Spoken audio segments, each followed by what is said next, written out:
ప్రభు నామములో మరొకసారి ఈ సాయంకాల సమయంలో మనం చేరి వచ్చి ఆయన వాక్యం ధ్యానించి ప్రార్థించడానికి చూచిన ప్రభువైన యేసుక్రీస్తు వారికి వందనాలు తెలియజేస్తున్నాను. వాక్యంలో వెళ్ళే ముందు చిన్న ప్రార్థన చేసుకొని మనం ప్రారంభించుకుందాం. ప్రేమగల పరలోక తండ్రి, సర్వశక్తి గల దేవా, సర్వోన్నతుడా, సర్వకృపానిధి తండ్రి, నిన్న నేడు నిరంతరం ఏకరీతున్న దేవా, నీకే వేవేల కోట్లాది స్తోత్రాలు. ఇజ్రాయెల్‌ను కాపాడువాడు, కొనుకొని నిద్రపోడు, నిత్యము మమ్మల్ని చూస్తూ, మమ్మల్ని భద్రపరుస్తూ, మమ్మల్ని ప్రేమిస్తూ, సజీవులలో ఉంచి ప్రభా నీ బిడ్డలుగా చేరి వచ్చి సాయంకాల సమయంలో నిన్ను స్తుతించడానికి, నీ వాక్యం ధ్యానించడానికి, ప్రార్థించడానికి, మమ్మల్ని ప్రేమించి మాకు ఇచ్చిన జీవాన్ని బట్టి, ఆరోగ్యాన్ని బట్టి దేవా నీకే స్తోత్రాలు చెల్లించుకుంటున్నాం. మమ్మల్ని అంతగా ప్రేమిస్తున్న విధానం బట్టి దేవా నీకే స్తోత్రాలు. ప్రభువా మరి ఇటువంటి చక్కటి సదుపాయాన్ని, సహవాసాన్ని మాకు ఇచ్చినందుకు దేవా నీకే వేవేల కోట్లాది స్తోత్రించుకుంటున్నాం. మళ్ళీ నన్ను జ్ఞాపకం చేసుకోండి, చెట్ల మరుగుపరచండి. మాకు కావాల్సిన ఆత్మీయ ఆహారం మీరే ద్వారా సింహాసనం నుంచి మాకు దయచేయమని బ్రతిమాలుకొంచున్నాం. తండ్రి, నిబిడలైన మాతో మీరే స్పష్టంగా మాట్లాడి నీ కొరకు నమ్మకంగా మేము జీవించే వరకు ఉంటుంది సహాయం చేయండి. ప్రతి అంధకార శక్తులు, చీకటి శక్తులు యేసు క్రీస్తు అతి పరిశుద్ధ నామంలో బంధించి వేస్తున్నాం. సంపూర్ణమైన ఆత్మస్వార్థం దయచేయండి. సమయాన్ని ఆశించిన దీవెనకరంగా మేలుకరంగా మార్చండి. చేరొచ్చిన ప్రతి బిడ్డను, వారి కుటుంబాన్ని మీరు ఆశించి జీవించి ప్రభువా నిన్ను ప్రేమిస్తుండగా తండ్రి మీ మేలు వారి జీవితంలో సంపూర్ణంగా దయచేయని బ్రతుమాల కొంచెం మీ చేతికి అప్పగించుకుంటూ సమస్త మహిమ ఘనత ప్రభావాలు మీకు ఆరోపిస్తూ నడని యేసు క్రీస్తు అతి పరిశుద్ధ నామంలో ప్రార్థించి సమర్పించుకుంటున్నాం తండ్రి. ఆమేన్. ఈ సాయంకాల సమయంలో కీర్తన గ్రంథము 34వ అధ్యాయము 8వ వచనం. కీర్తన గ్రంథము 34వ అధ్యాయము 8వ వచనం. యెహోవా ఉత్తముడని రుచి చూచి తెలుసుకొనుడి, ఆయనను ఆశ్రయించు నరుడు ధన్యుడు. దేవుడు చదవబడిన లేఖన భాగం ద్వారా మనతో మాట్లాడి మన హృదయాలను తెప్పరిల్ల చేయనుగాక. యెహోవా ఉత్తముడని రుచి చూచి తెలుసుకొనుడి. ఈ జీవితంలో అనేకమైన రుచులను మనం చూసేవారుగా ఉంటున్నాము. ఉప్పు లేనివి ఎలాగుంటాయో, సప్పగా ఉంటాయో, ఉప్పుగా సరిగా ఉండి చక్కగా రుచిగలవిగా ఉంటాయో, మనం రుచి చూచి తెలుసుకునే వారుగా, ఇష్టపడేవారుగా ఉంటాం. అదే విధంగా దేవుణ్ణి కూడా రుచి చూచి తెలుసుకోనని చెప్పి కీర్తనకారుడు చెప్పేవాడుగా ఉంటున్నాడు. యెహోవా ఉత్తముడని రుచి చూచి తెలుసుకొనుడి, ఆయనను ఆశ్రయించిన నరుడు ధన్యుడు. దేవుని రుచి చూచి తెలుసుకున్నప్పుడు ఆయన ఉత్తముడని, ఆయన ఆశ్రయించిన వారిని ధన్యుడు చేస్తాడని చెప్పి కీర్తనకారుడు చెప్పేవాడుగా ఉంటున్నాడు. యెహోవా ఉత్తముడని రుచి చూచి తెలుసుకొనుడి, ఆయన ఆశ్రయించిన నరుడు ధన్యుడు. ఎప్పుడైతే మనం రుచి చూస్తామో, ఆయన్ని ఆశ్రయిస్తామో, మన ధన్యకల పెట్టుకలో ప్రభు మనల్ని చేర్చేవాడుగా ఉంటాడు. కీర్తనకారుడు అంటున్నాడు, ఆయనను ఆశ్రయించిన నరుడు ధన్యుడు అంటున్నాడు. అంత మాత్రమే కాదు, ఈ రుచి చూచిన ఆ కీర్తనకారుడు యెహోవాను ఆశ్రయించి ధన్యతలుగా భావించిన, ధన్యతగా భావించిన కీర్తనకారుడు 10వ వచనంలో మరొక మాట అంటుంది. ఎందుకు ఈ మాట చెప్తున్నాడంటే, ఆయన యెహోవా ఉత్తముడని రుచి చూచిన వాడిగా ఉన్నాడు. ఆయన ధన్యతలోకి చేర్చబడని నమ్మిన వాడిగా ఉన్నాడు. ఆ యొక్క నమ్మకం, విశ్వాసాన్ని బట్టి 10వ వచనంలో ఈ మాట అంటున్నాడు. ఏంటి ఆ మాట అంటే, సింహము పిల్లలు లేమిగలవై ఆకలిగొనును, యెహోవాను ఆశ్రయించు వారికి ఏ మేలు కొదువై ఉండదు. సింహము పిల్లలు లేమిగలవై ఆకలిగొనును, యెహోవాను ఆశ్రయించు వారికి ఏ మేలు కొదువై. ఇలాంటి ఆశ్రమైన యెహోవాని రుచి చూచి తెలుసుకున్నప్పుడు, ఆయన ఉత్తమమైన స్థితిని మనం తెలుసుకున్నప్పుడు, ఆయన ఆశ్రయించి ధన్యతలు మనం చేసుకున్నప్పుడు, ఆయన ఆశ్రయించు వారికి ఏ మేలు కొదువై ఉండదని సత్యాన్ని మనం గ్రహించేవారుగా. కీర్తనకారుడు అంటున్నాడు, అడవులకి రాజు అయిన సింహము, ఆ సింహము పిల్లలైన ఏ జంతువునైనా వేటాడి తన పిల్లలకు ఆహారం చేయగల సామర్థ్యం ఉన్న, బలమున్న సింహం యొక్క పిల్లలు కూడా ఒక్కొక్క సమయంలో ఆకలితో కలిగి ఉంటాయేమో కానీ యెహోవా ఆశ్రయించే వారికి ఏ మేలు కొదువై ఉండదని ఎంతో స్పష్టంగా ఆయన రుచి చూచి ఎరిగిన వాడిగా ఆయన చెప్పేవాడిగా ఉంటున్నాడు. నిజంగా దావీదు యొక్క జీవితంలో దేవుని యొక్క ఉత్తమమైన స్థితిని, ఆయన ఉత్తముడని రుచి చూచి ఎరిగి ఈ మాటలు ఎంతో స్పష్టంగా తన హృదయాంతరం నుంచి పలుకుతున్న వాడుగా ఉంటున్నాడు. ఎందుకు అంటున్నాడు, ఆయన ఆశ్రయించే వారు ధన్యులు, యెహోవాను ఆశ్రయించే వారికి ఏ మేలు కొదువై ఉండదు. ఆయన ఆశ్రయించినట్లయితే ప్రాముఖ్యంగా మనము ధన్యత పట్టిలోకి చేర్చబడతాం. ఏంటి ఆ ధన్యత అంటే, ఆయన ఆశ్రయించే వారికి ఏ మేలు కూడా కొదువై ఉండదు. సింహము పిల్లలైనా ఆకలి కొంటాయేమో గాని, అవి ఆకలి ఆహారం లేక అలమటిస్తాయేమో గాని, నా నమ్మదగిన దేవుని ఆశ్రయించే వారికి ఏ మేలు కొదువ. ఆయన మేలు పొందుకున్నాడు. తన జీవితంలో మేలు పొందుకొని ఎప్పుడైతే దేవుని ఆశ్రయిస్తూ వచ్చినాడో, ఆయన మేలు పొందుకొని తన జీవితంలో తెప్పరిల్లా చేయబడి ఈ మాట పలుకుతున్నవాడుగా ఉన్నాడు. తన వ్యక్తిగత అనుభవంలో ఆయన రుచి చూచున్నాడు. యెహోవా ఉత్తముడని రుచి చూచిన వాడిగా ఉన్నాడు. ఆయన ఆశ్రయించినప్పుడు నేను ఎంత ధన్యతలో వచ్చినాడో రుచి చూచిన వాడిగా ఉన్నాడు. ఆయన ఆశ్రయించే వారికి ఏ మేలు కొదువ లేదని గ్రహించిన వాడిగా ఉన్నాడు. ఏంటి ఆ యొక్క దావీదు యొక్క అనుభవం వచ్చే చూడండి. మొదటి సమూయేలు రాసిన గ్రంథము 29వ అధ్యాయం మనం చూసినట్లయితే, మొదటి సమూయేలు గ్రంథము 29వ అధ్యాయం. సౌలు చేత తరమబడుతున్న దావీదు తను పారిపోతూ ఒక సమయంలో ఫిలిస్తీయులతో కలిసిపోయిన వాడిగా ఉన్నాడు. అనగా ఫిలిస్తీయుల యొక్క రాజుతో ఆశ్రయం పొందిన వాడిగా ఉన్నాడు. తను తన సేవకులను తీసుకొని ఫిలిస్తీయుల యొక్క రాజులోకి, ఫిలిస్తీయుల యొక్క ప్రాంతంలోకి వెళ్ళిపోయి ఆ రాజు దగ్గర ఉంటూ ఆశ్రయాన్ని పొందిన వాడిగా ఉంటున్నాడు. తను తన మనుషులు తీసుకొని వెళ్ళిపోయి ఆ ఫిలిస్తీయుల యొక్క రాజు కింద ఆశ్రయం పొందిన వాడిగా ఉంది. కానీ ఎప్పుడైతే ఫిలిస్తీన్లు తిరిగి ఇజ్రాయెల్ ప్రజల మీద యుద్ధం చేస్తూ వచ్చినారో, ఆ ఫిలిస్తీన్ సర్దాలు అంటున్నారు, ఈ దావీదుని మన వద్ద తీసుకురావద్దు. ఇతడు కూడా ఇజ్రాయేలుడే, ఇతడు కూడా యెహోవా దేవుని సేవించిన వాడే, ఇది తీసుకురావద్దు అని చెప్పి ఆ రాజుకు వాళ్ళు ఆటంకపరిచిన వారుగా ఉన్నారు. రాజు దగ్గర ఎంత నమ్మకంగా ఉన్నప్పుడు కూడా ఆ రాజు వారి యొక్క మాటలు విని దావీదుని రావద్దు అని చెప్తూ వస్తున్నాడు. ఒక విధంగా చూసినట్లయితే ఆ రాజు దావీదుని తిరస్కరించిన వాడిగా ఉన్నాడు. రాజును ఆశ్రయించినాడు. రాజు దగ్గర శరణు దొరుకుతుందని, మేలు దొరుకుతుందని, ఆధారం దొరుకుతుందని, జీవం దొరుకుతుందని ఇష్టపడినాడు. కానీ ఆ రాజే దావీదును వద్దు, నువ్వు వెళ్ళిపో అంటున్నాడు. 29వ అధ్యాయం చివరి వచనం మనం చూసినట్లయితే, ఆయన దావీదు ఎంతో బ్రతిమాలుకుంటున్నాడు. నేనేమి పొరపాటు చేయలేదు కదా! నీకేమి హాని చేయలేదు కదా! నీకు నమ్మకంగానే ఉన్నాను కదా! అయినా కూడా ఎందుకు వద్దంటున్నావు? ఏదైనా నాలో పొరపాటు ఉందా అని అడిగినప్పుడు కూడా, నువ్వు నాకు దృష్టిలో దేవదూతగా ఉన్నావు. దేవుని కుమారుడుగా ఉన్నావు. నీలో ఏ పొరపాటు లేదు. సర్దారులు వద్దంటున్నారు కాబట్టి నేను వాళ్ళ మాట వినకుండా ఉండలేను. కాబట్టి ఇక దయచేసి ఇక్కడి నుంచి వెళ్ళిపో అంటున్నాడు. ఏ రాజునైతే ఆశ్రయించినాడో, మేలు దొరుకుతుందనుకున్నాడో, పనివారికి తన సేవకులకు మేలు దొరుకుతుందనుకో, ఆ రాజు తిరస్కరించి వెళ్ళిపోమని చెప్తూ ఆశ్రయం లేనివాడిగా వెళ్ళిపోయిన వాడిగా ఉంది.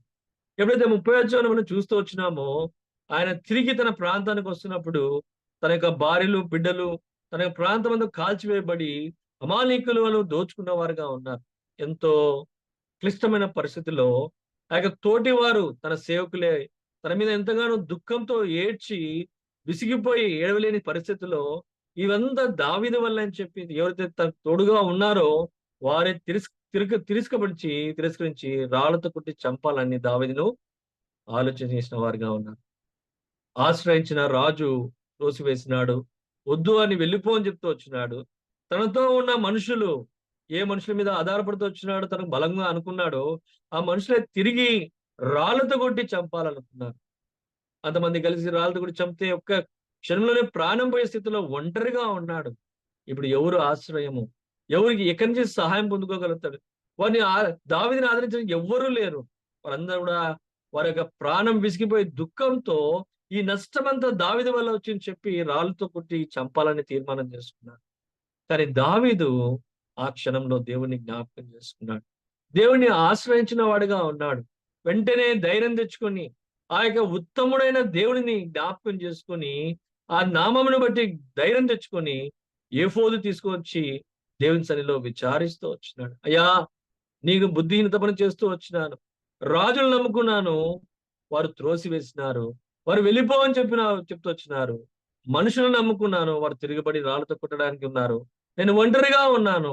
నాకు నువ్వే దిక్కు, నువ్వే నాకు ఆశ్రయం. మరి వెళ్ళమంటావా? తరమగలనా? తిరిగి నేను సంపాదించుకోగలనా?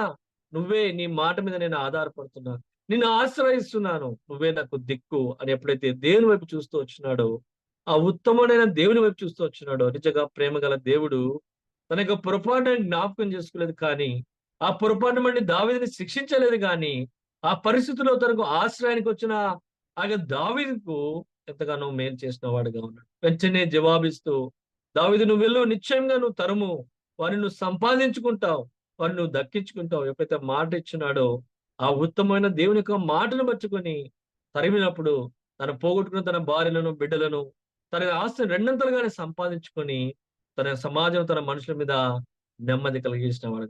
ఆయన దేవుణ్ణి ఆశ్రయించిన వాడిగా ఉన్నాడు. నిజంగా రాజు ఆశ్రమం నష్టపోయినాడు, మనుషుల మీద ఆధారపడుతున్నప్పుడు నష్టపోతూ వచ్చినాడు. కానీ జీవం గల దేవుని మీద ఆశ్రమించుకున్నప్పుడు, ఆశ్రయంగా ఆయన వ్యక్తి దగ్గరికి చూచినప్పుడు, ఆయన సన్నిధిలో విచారించినప్పుడు మేలు పొందుకున్నవాడు.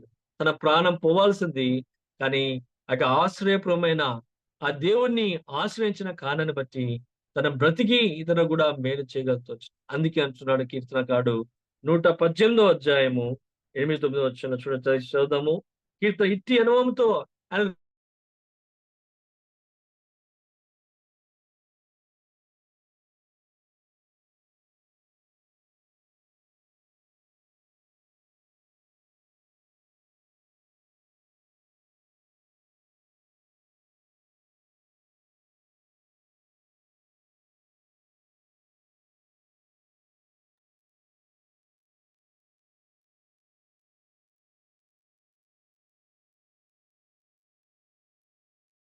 వచ్చినారు.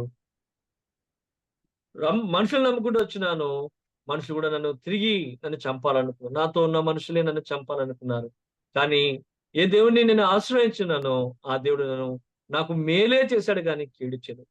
ఆ దేవునికి నేను దూరంగా ఉన్నప్పటికి కూడా తిరిగి ఆ దేవుడిని శరణం కోరినప్పుడు, ఆశ్రయించినప్పుడు ఆయన నాకు మేలు చేసి నా ప్రాణాన్ని కాపాడి నన్ను తెప్పరిల్లా చేస్తాడు. అందుకే అంటున్నాడు, మనుషుల్ని నమ్ముకోవద్దు, ఆ యెహోవాని ఆశ్రయించుట నీకు మేలు. రాజులను నమ్ముకోవద్దు, ఆ దేవుని ఆశ్రయించుట మేలు. యెహోవాని ఆశ్రయించు వారికి ఏ మేలు కొదువై ఉన్నది. నిజంగా ప్రాణాపాయ స్థితిలో దావీదు దేవుని ఆశ్రయించినాడు. ఎంత గొప్ప మేలు పొందుకున్నాడు. అందుకే అంటున్నాడు, యెహోవా ఉత్తముడని రుచి చూచి ఎరగండి. యెహోవాను ఆశ్రయించే వారు ధన్యులు.